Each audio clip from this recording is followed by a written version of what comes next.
Hello, everybody. Welcome to AEW Dynamite. This is your host, Sandman Shane Sabunia, along with my good buddy, partner in crime, the Honorable Jeff. And we came in tonight, and there was a blockbuster lineup, and the show kind of started slow, but I think the last few matches picked things up, and it turned out to be a pretty good show. Yeah, I can't disagree. I loved it. Absolutely loved it. This is Jeff alongside Shane, Zanman Sabunia. We are live on Spreaker, live on lordsofpainradio.net, and also live on YouTube. Go ahead, hit that subscribe button and ring the notification bell. It's something we really do appreciate. I don't know. I felt like this was... The Battle Royal could have used a little bit more. The weirdness of Chris Statlander, I don't know if I've just missed it before or what's going on, but that kind of pulled me out of things. But man, those last two matches were amazing. The Battle Royal, we and I talked about this a little bit, last night, that it was kind of pointless. And, we knew who was going to win coming in. And I was surprised to see that, they had said when the match started, the Young Bucks were the number one rated team anyway, which is weird. I really figured they would be lower than that, and I thought PNP would be the number one ranked tag team, but whatever. So the number one ranked tag team coming into the Battle Royal, they leave the Battle Royal as a number one ranked tag team, so I really don't understand what the point of the damn thing was. We talked about it last night. They just need to get rid of the ranking systems altogether if all they're going to do is Battle Royals, mini tournaments, and four-way matches to determine the next contender anyway. But the story's been leading to the Bucks versus Page and Omega, so like you said, it was a no-brainer who was going to win it. I felt like the drama was a little bit ramped up when Nick got thrown out, but ultimately you knew Matt was going to be the one to come back and take it all. All Nick being thrown out did was let Matt look like a Superman against three members of the Inner Circle. Which is what Matt does. And that's what he's been doing for years. And that's, kind of that it's as much as we hate that out of people like Cena and, some of the other Supermen. Matt Riddle, Pete Dunne. Yeah, as much as we hate it out of certain other players, that's what made Matt our year a couple of years ago, because he doesn't do it at the expense of other people. He may make his comeback like he did tonight, but he made his comeback with actual decent storytelling. Oh, wait, the Bucks, they don't tell stories, do they? Oh, that's right. I keep forgetting. Yeah, they it did make a lot of sense because Sammy, Ortiz, Santana, they were all arrogant. They took their victory over Jackson for granted, and it ended up costing them in the end. Well, and tonight we saw two cells of kicks that were just unreal. Like Sammy taking that super kick flying in off the top rope, the way that he just crumpled was an amazing way to sell that super kick. And then later on when Page kicked Rey Fenix. Yes. And he just crumbled to the ground too. That's how you sell a kick. You don't have to flip over backwards. You don't have to, bounce three times in the air. That's how you sell getting kicked in the face. Right. And we saw, you mentioned the women's match that we saw, Chris Statlander taking on Shanna. I really feel like Shanna should be dressed like Jungle Boy and just have a Tarzan type gimmick, because that's the only Shanna that I really know of from history. But anyway, Statlander is kind of weird. And this is where we got Jim Ross losing his damn mind. That was the most entertaining part of the beginning of this match. I mean, you had Statlander and they're doing cartwheels, and you had a boop fest. And right after the boop fest, JR goes off on a rant on cake. That was the most entertaining part of the match. To that point, it picked up after the commercial break, but the most entertaining part of the show, honestly, to that point. I can't disagree with that. But it was just so weird because he lost his damn mind. He's like, why do we always call it a pie face? Why isn't it called a cake face? I like cake better than pie. Well, yeah, I like cake better than pie too, JR. But when you go to like a circus or you go to like a carnival, people have pie and they stick it in people's faces. That's why it's called a pie face. Was it Shivani or was it Excalibur that told him to calm down? I think it was Excalibur. That was the up to that point. That was the most entertaining part of the night. The thing with the two things that really bugged me about the Battle Royal. First of all, why did the Dark Order send in the B team? Don't they want a chance at doesn't Evil Uno and I can't remember the guy's name, Stu Grayson, don't they want a chance at the titles? Why'd they send the B team in? And secondly, who was Chima's partner? Well, I think that the Dark Order are waiting for what do they keep saying their top guy's name is? What are they calling him? Exalted one. The Exalted one. Obviously, the Exalted one has a plan, and it's not for Evil Uno and Stu Grayson to be the tag team championship. And I have no idea who Chima's tag team partner was. Well, it seemed like he was in there by himself. Because even when he got eliminated, they mentioned some team, but I don't recall seeing anybody else from his team in that match.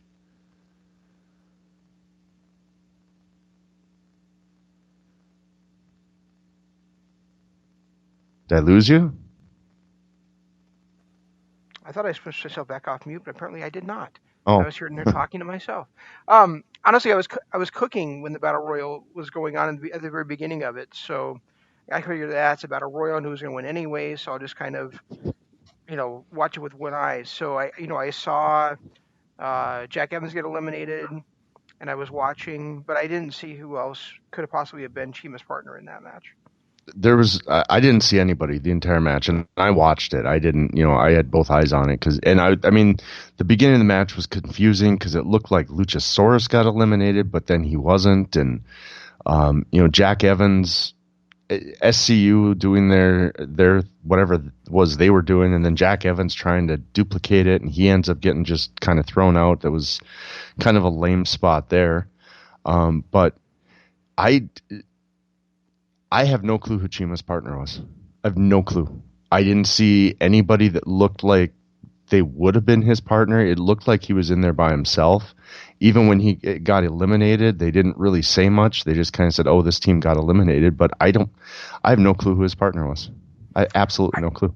And I totally missed SCU getting eliminated. Oh, it was fine. They just. It was nothing special. They just kind of both got eliminated at the same time. Ah, okay. That's why I missed it. Because I remember seeing Scorpio, I think, get eliminated, but then I was like, well, what happened to Kazarian? And Frankie. I didn't realize it was the same time. So. Frankie was eliminated like seconds later, if not at the same time. I'm trying to remember because there was somebody that got thrown out onto his partner, but I don't think that was SCU. Oh, that was Street Profits. Yeah. Where Quinn got thrown out.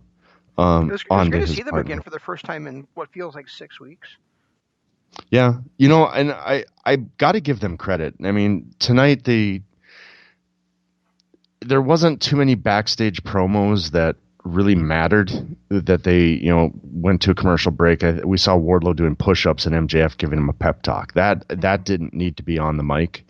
But it seemed like everything else, they went to commercial breaks at the right times. They didn't, their picture-in-picture was the only thing that I thought was not probably. I wish they could save these picture-in-pictures. Like, we don't need to see the Young Bucks celebrating in the ring and with the fans. We could have saved that picture-in-picture so that we didn't have to cut away from the tag match. Because that tag match was, especially once they got back from commercial break, that tag match hit another gear. And some of these pictures are very weird. It's like, why are they doing 2/3 of it picture-in-picture, and then for the last two commercials, it's fully the commercial.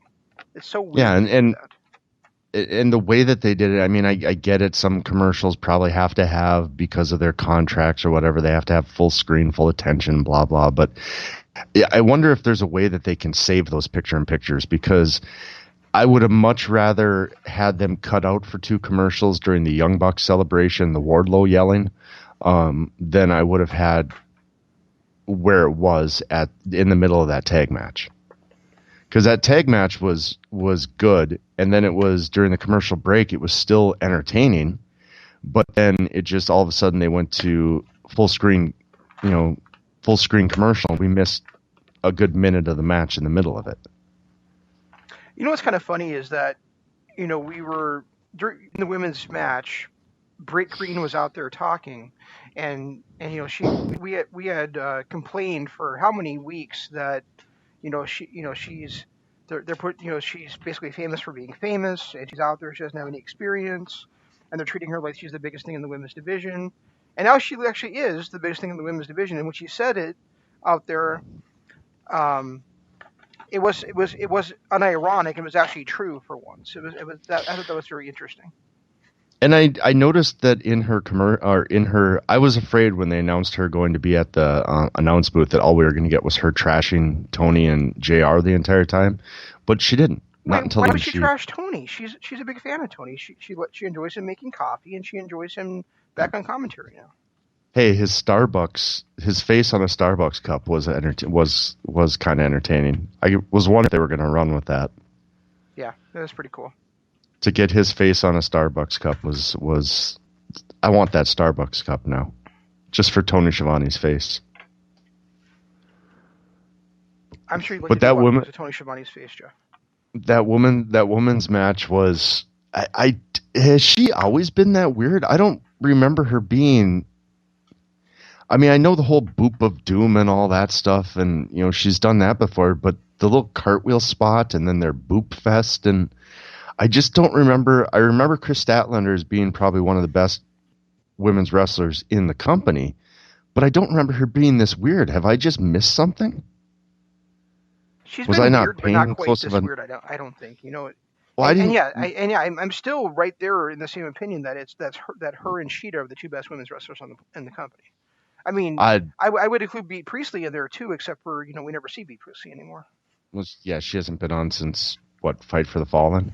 I think so.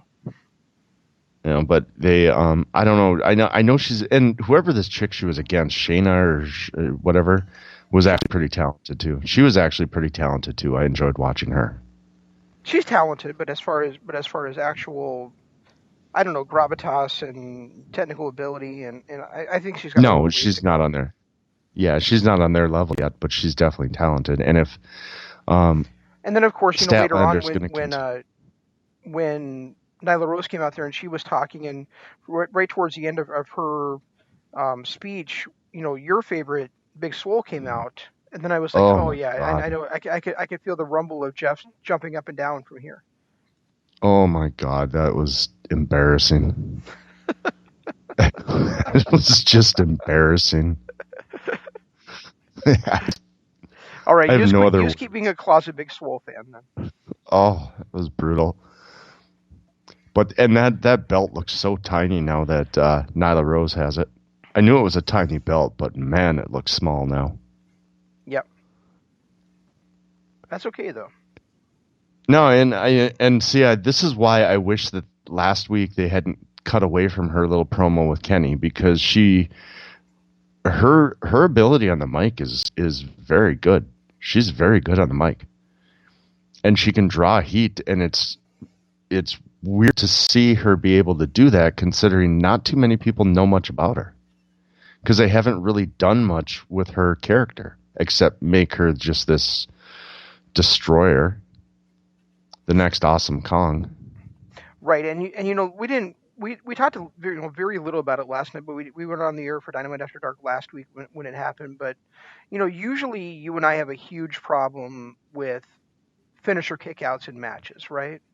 But to me, when Riho is hitting her finishers on Nyla Rose, because her finishers are a double stomp and a running knee strike, and she's about a third of the size of Nyla Rose, to me it made perfect sense that Nyla was able to withstand everything Riho threw at her. Riho got a couple of quick pins on her in like a tag match, and then that singles match at All Out by getting trap pins and roll-ups. But I mean, I was watching that happen, and I'm like, oh my God, they're going to have Nyla lose again to a double stomp from Riho. Are you kidding me? And when that didn't happen, I was like, yeah, that makes total sense, because Riho just should not have enough firepower to put somebody like Nyla Rose away. See, and I guess I never felt like that. I never felt like Riho was going to win that match last week. the tag team titles have changed hands, and the women's title next, and it's kind of scaring me because I almost don't want them to pull the trigger and put the belt on Moxley. Mm-hmm. But this is Moxley Jericho has been the best story that they've told so far on AEW TV. It's been the longest and probably the most well thought out story they've told. I mean, they've got some of the side ones with, well, I guess MJF and Cody's right up there too. But I don't. Has there been a better story that's been told than Mox versus Jericho, with all the ins and outs and different people coming in and? Not that they've really focused on, but I mean, I'm really enjoying the stuff between Pac and Hangman, or between Pac and Omega too. Yeah, but that's a lot of one-sided with Pac, and Omega's too focused on his elite friends, which you can't blame him because he's in the middle of a tag team title run. Right. And again, too, if you get a chance to watch anything on AEW, it has to be anything Kenny Omega does. The man is just... It's such a treat to watch him every single week. It really is. Because he was, everything he does is with purpose. That match again, that tag match, and a lot of that was Page and Lucha Brothers too. It was probably the match of the night again. Second week in a row that the tag match has been the match of the night. I can't say enough greatness about Kenny. Yeah, he's great. I really enjoy their. You know what I enjoy so much about their tag team is that they're just on the rough edge of smooth. I mean, right. We've talked about this from the beginning since they started, but they have some great chemistry. They have some great double team moves together. We love their finisher, but at the same time, there's nothing there that looks like it's super smooth or it's going to last forever, or they have this amazing ability to gel. I mean, they're always just on that side where things could go wrong, where chaos could break out at any time, but they find a way to pull it together and they hit these moves to win. And you and I have said it on every show we've ever done that, one of the great things about pro wrestling is when things don't go perfectly according to plan, because then it doesn't look as fake or predetermined as it really is. And so when there's a little bit of chaos thrown in there and it doesn't look super smooth, a lot of times it's just more real.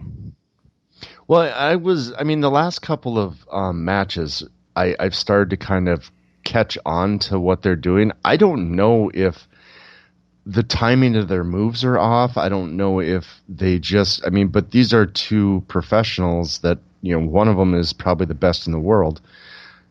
I'm starting to think that their little timing miscues are planned. Because yeah, definitely some of them are. I don't know that all of them are. Well, the Kataya, I can't think of the Kataya Crusher. Is it called? Kataro Crusher. Where Hangman hits him with the rolling elbow first, and then the Crusher comes next. Last week, it almost looked like they blew it, where Kenny had to make an extra run. But this week, it was just barely off, and it almost looked like it was planned. Yeah, I'm not disagreeing with you. I'm just saying I don't know. And then again, with their finisher has got to be my favorite right now. That has to be the best finisher, best tag team finisher out there. Yeah, the Buckshot with that V-trigger and V-trigger combo is just amazing. And the way they did it tonight, where Kenny was just a step behind. And was it Phoenix? Was it Ray Phoenix that ate that? It was. Okay, because it looked like after Page hit him with the lariat, he kind of fell back a little bit into the V-trigger, and the V-trigger looked even more devastating than normal. As great as Kenny Omega is, as great as I love that tag team, I just want to sing the praises of Ray Phoenix again, because not only did he do a tornado into a cutter and make it look super smooth and devastating, but he also did a springboard off the top rope, Hurricane Rana from the apron to the floor. Amazing shit. And when he ran the rope to kick Kenny in the face. Yep. That was another spot. I was a little worried because when he first got in the ring, how he normally runs from turnbuckle to turnbuckle, and he fell halfway through. I was a little worried he might be off his game, but he was not. He was definitely on his game again. He was sensational, and he sold that finisher like a champ. So. Oh yeah. He took that like a champ. He took that boot from Page, and that's, like I said, that's the way you sell a kick to the face. He just dropped like a bag of potatoes. Yeah, and then once again we see at the end of there where, Page is, and here's the other thing I want to say about this is commentary is selling it like Page and Kenny have this incredible lack of chemistry, and they just kind of they put things together to kind of win. But really, Page has never had a problem with Kenny. It's been the other members of the Elite, like the Bucks, he's had a problem with. So well, I mean, he in his when they first started as a tag team, and he was in the commentary booth, and he was talking about how he's trying to get away from the Elite, but they won't let him. He seemed like he had a problem with Kenny. But, over the last 2.5, 3 months, 2 months, since they've been a tag team, they've really gelled together, and they clearly don't have a problem with each other. Right. It's Matt and Nick that he's got the problem with, which I still don't get. I mean, it doesn't make much sense to me. Again, there's no way that they're going to be able to turn Page heel. No way. No, not with how over he is. Well, what I get it, what I'm getting from it is basically he's tired of the Bucks. He's having a lot of success, and he's tired of the Bucks kind of honing in on it. Right.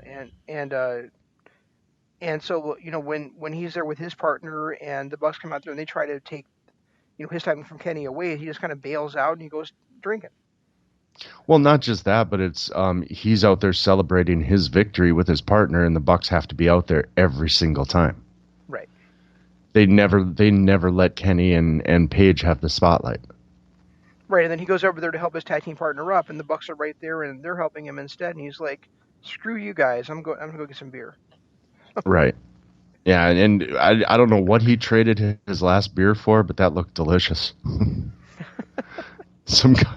I like how he looks at his beer, looks at that, and then hands the guy his beer and takes the whatever that mixed drink was. Yeah. That was pretty humorous too, but I don't know. They're never going to be able to turn Page heel. They're just not. He is so over with his cowboy shit and the drinking beer and everything. As much as I enjoyed Nyla Rose's promo, as much as I enjoyed this tag team title match, my favorite moment of the night was from Darby Allin.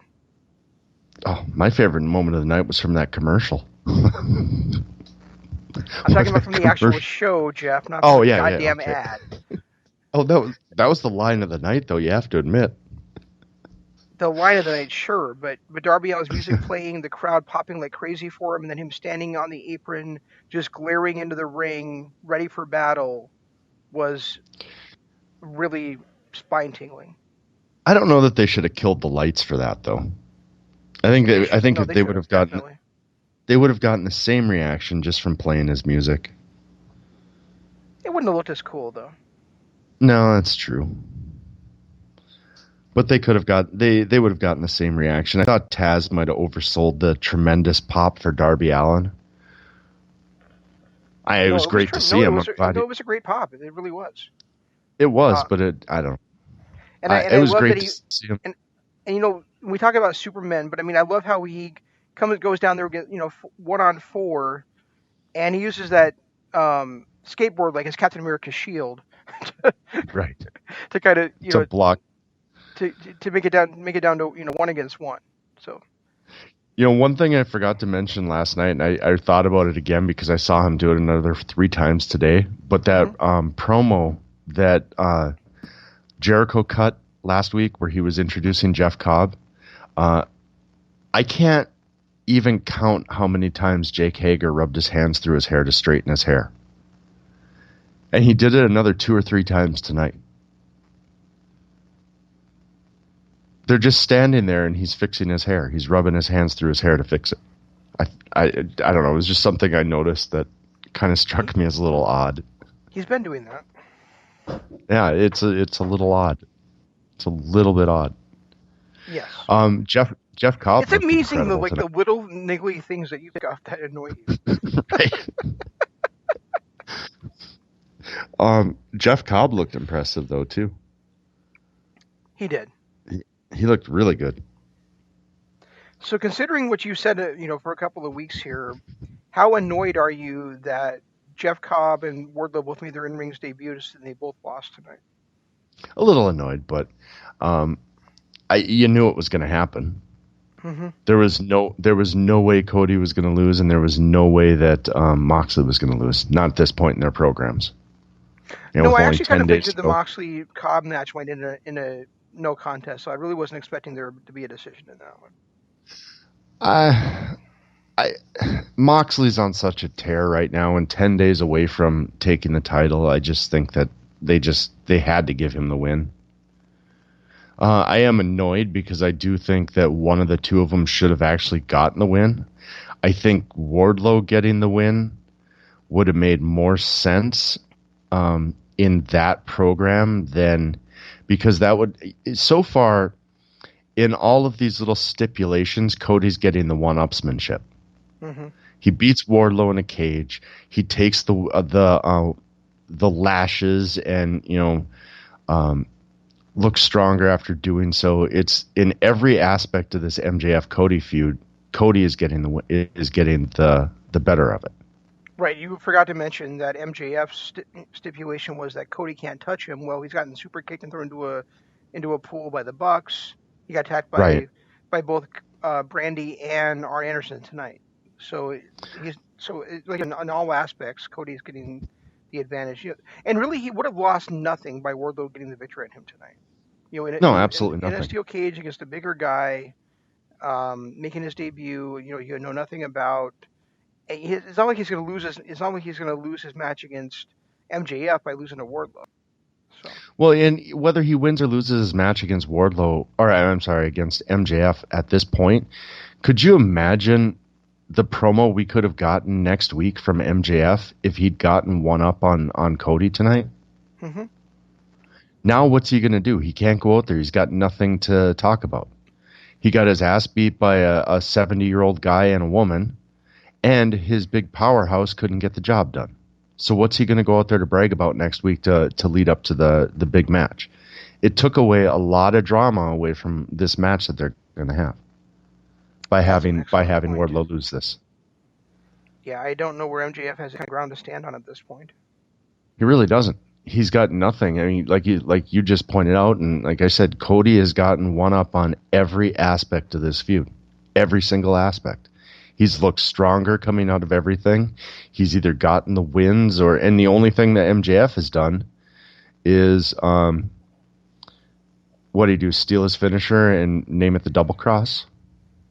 Yep, he did that, and he had he sicked the Butcher and the Blade on Cody for a couple of weeks.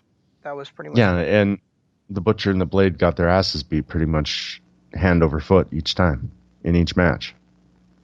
Well, no, they beat Cody up. When Cody first appeared back like a week and a half after Full Gear, and then the next week they beat Cody and CW or not CW. I don't think it's CW, is it?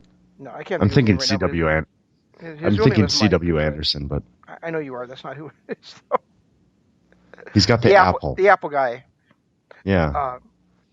Anyway, so they got the edge in those 2 weeks. But I mean, really, unless next week on Dynamite, Cody takes a 4-on-1 beatdown, and there's a question whether he can actually make it to, there's quote unquote question as to whether he can make it to Revolution. There's basically no drama going into that match. Exactly, and that's supposed to be the big blood feud. Right. Well, one of two big blood feuds, because you've got his brother against Hagar. And then you got Sammy versus Darby Allin. Darby. It's funny, but that might actually be the biggest blood feud out there right now, where there's heat on both sides. Yep. Because I'm still looking forward to next week's Iron Man main event. Oh, I am too.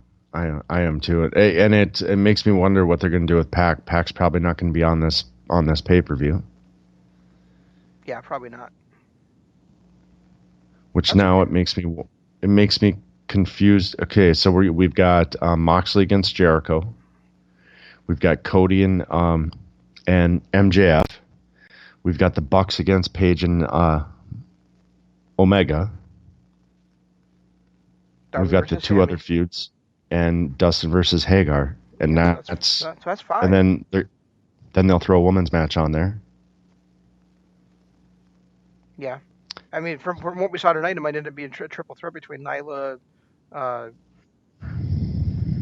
Statlander, and then your girl, Big Swole. Bianca Swole.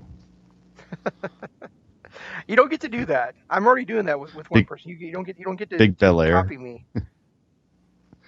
I don't think Britt Green's gonna have a match. So no. Well, and there's going to be another tag match on there. Would they really run out 7 matches? They haven't so far. Haven't they? Because they like to let their matches actually tell stories, and you can't do that in a 7-minute match. Most of their matches on their pay-per-views are 15, 20, 25 minutes long. So that might be. I guess I haven't noticed. I thought 7 was normally around the average, but maybe I'm wrong. Well, maybe they do 7, but even still, if they do 7, that's just one more opening tag match, more than likely. Opening tag match, and they might do a rematch between Joey Janela and Kip Sabian. No, they won't. They've already got 4 singles matches on this card. Right, I can't see another. Either be the women's match or a tag match. You're right. My guess is it'll probably be like a 4-corner tag match or something like that. I can't see. They definitely won't do another male single match with 4 already on the card. No, probably not. And they've got 1 tag match and 1 women's match so far announced. So it'll probably, like you said, it'll probably be a triple threat women's match, because that seems to be what they're going is 1 women's match per show and 2 tag matches. Yeah, I think that is about what they've been doing lately, isn't it? Yeah, so that would make the most sense, is to have, and I would hope that they don't just do a normal tag match. I hope they would do something, triple threat or 4-corner tag match. All I know is I can't watch another SCU Best Friends tag match. I just can't. Well, you'll get one next week on Dynamite. But SCU would Best Friends against who is it? Butcher and Blade. That's what it is. Yeah. To be honest, I actually could see an SCU versus Dark Order match, and maybe the Exalted One makes his appearance then. Well, that depends. If it's Luke Harper, he might. If it's Matt Hardy, he won't. If it's Christopher Daniels, they might. That's true. Christopher Daniels kind of popped into my head today because he was surprisingly absent. He did run after them last week. Yeah, right. He was not around, was he? He has been known as the Exalted One in the past in different organizations. Well, you know who it definitely should be is Luke Harper. Juice Cassidy. Orange Cassidy. Or Chima. Chima accepted their offer tonight, so. Yeah. Chima and his no tag team partner.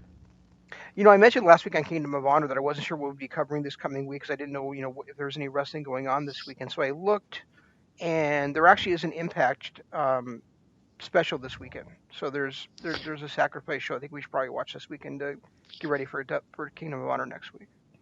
Plus, there's a preview of the AEW show.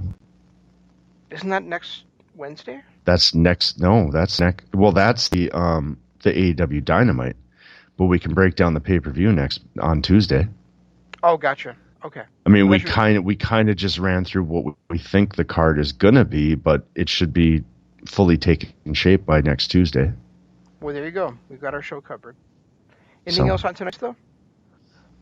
Nothing except again. I felt like it was a home run. The missteps that they have had are so minor. that I think just a few tweaks to their formatting maybe, and letting the people cut promos. But I feel like every single week they're on fire. The guys that aren't on the card, like they are either getting mentioned or they're getting promo time, which is one of the biggest complaints we had in the beginning. They've kind of altered their picture-in-picture stuff for the most part. I mean, it's still depressing that they're having backstage promos during them, but tonight that wasn't a problem. I mean, it just seems like every single week they are easily putting on the best show on TV, I feel. And it was another great show. Quality matches, good performances. The announcing wasn't horrible. No, and in fact, there was one time where I kind of like pumped my fist at what JR said when he said this is how a cage match always should have been, and really, yeah, exactly. Right. And we've talked about that many times about how what's the point of having a cage match? You have a cage match to get your partner alone, but you can escape the cage to win. It just doesn't make any sense.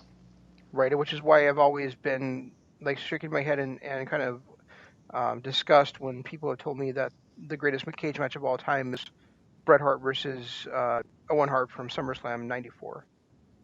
No, you can't end a blood feud in a cage when you escape the cage. Yeah, a race should not end a blood feud. Right. Exactly. And so, yeah, I mean, I thought the last few weeks, I've actually felt like JR has been honestly better. He hasn't been caught up so much in what people are saying about him on Twitter. He's not pumping. Yeah, he's gotten his occasional plugs in there, but he's not plugging his show and his barbecue sauce and his books every step of the way. He's been more in tune to the matches. He's called the matches very well. I've got nothing bad to say about JR's announcing over the last couple of weeks. I was thinking about this. Is it possible that they completely worked us on all that? Because if you paid attention, ever since Britt Green said that you call JR out for getting all their names wrong, he has not done it.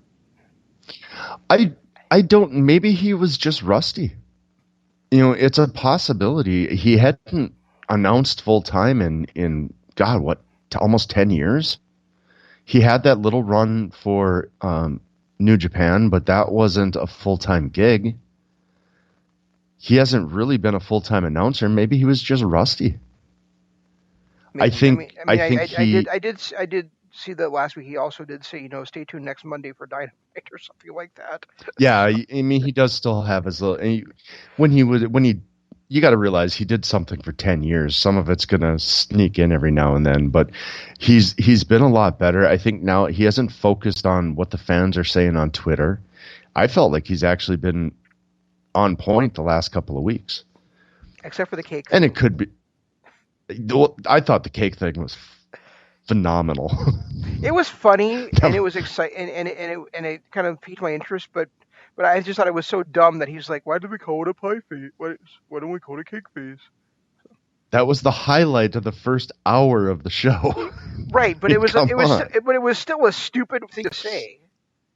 That's fine. It was fun. I enjoyed it. Anyway, tell everybody where they can listen to us at. All right, guys. Hopefully you're listening to us on Spreaker, on lordsofpainradio.net, and also on YouTube. If you are, do us a favor, drop a like on YouTube. Hit the subscribe button, ring the notification bell. We do this thing live twice a week, Tuesday nights at 6:30 or 7:30 Central Time for Kingdom of Honor, and then Wednesday nights immediately following Dynamite, AEW's Dynamite on TNT. And then, of course, YouTube exclusive shows, which we try to do every other week. Then we also have Patreon. It's patreon.com/Kingdom of Honor. Go there. Help us out. Donate to help the show to pay the bills and so on.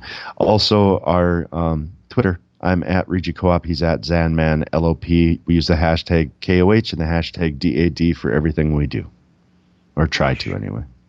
We sure do. Make sure to stay tuned to all the other LOP radio shows. Tomorrow night is MCLOP Radio Adventure.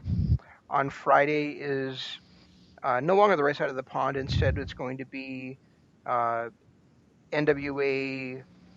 the Legacy Series. And then, like I said, we'll be back with you next Monday talking about Revolution preview, and then also talking about Impact's